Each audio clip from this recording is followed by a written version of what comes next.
చిన్న ఆగమ్మా. చిన్న ఈ పళ్ళు తీసుకెళ్ళమ్మా. వద్దు నాన్న. ప్రయాణంలో ఆకలి అవుతుందిరా, తీసుకెళ్ళు. మీ అమ్మ ఉండుంటే ఏదైనా చేసి పెట్టేదిరా. నా దగ్గర ఇవి తప్ప ఏమీ లేవు.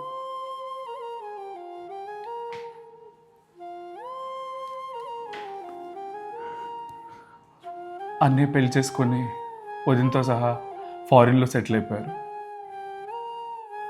నా చదువుకు తగ్గ ఉద్యోగం ఇక్కడ రాలేదు. నా భార్యకు కూడా ఇక్కడ ఉండడం ఇష్టం లేదు.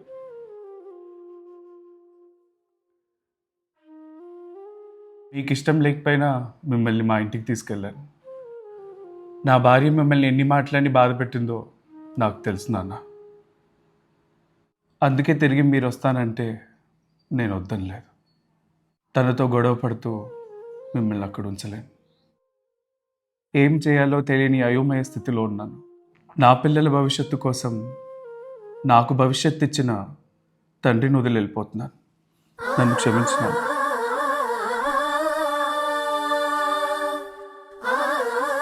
నాన్న, ఇవన్నీ ఎందుకురా? ఏ తల్లిదండ్రులైనా బిడ్డలు బాగుండాలనే కోరుకుంటారు. బయలుదేరమ్మా.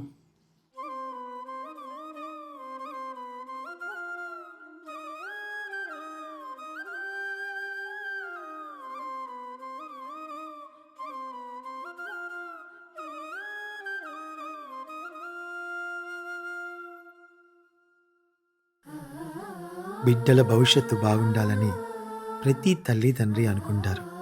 అలాగే ఈ తండ్రి కూడా బిడ్డల భవిష్యత్తు బాగుండాలని చక్కగా చదివించి వారికి ఉద్యోగాలు వచ్చేంత వరకు వారికి తోడుగా ఉన్నట్టున్నాడు. మనం ఒకటి తలిస్తే దైవం ఒకటి తలుస్తుంది అంటారు కదా. కొందరు కలిసి ఉండాలనుకున్నా కలిసి ఉండే రాత అందరికీ ఉండదేమో అనిపిస్తుంది. ఈ కథ కేవలం కల్పితం మాత్రమేనండి, ఎవరిని ఉద్దేశించినది కాదు. ఇందులో ఎవరిని తప్పు పట్టాలో, ఎవరిది తప్పు ఎవరిది ఒప్పు, మీ అభిప్రాయాన్ని కామెంట్ రూపంలో తెలియజేయండి.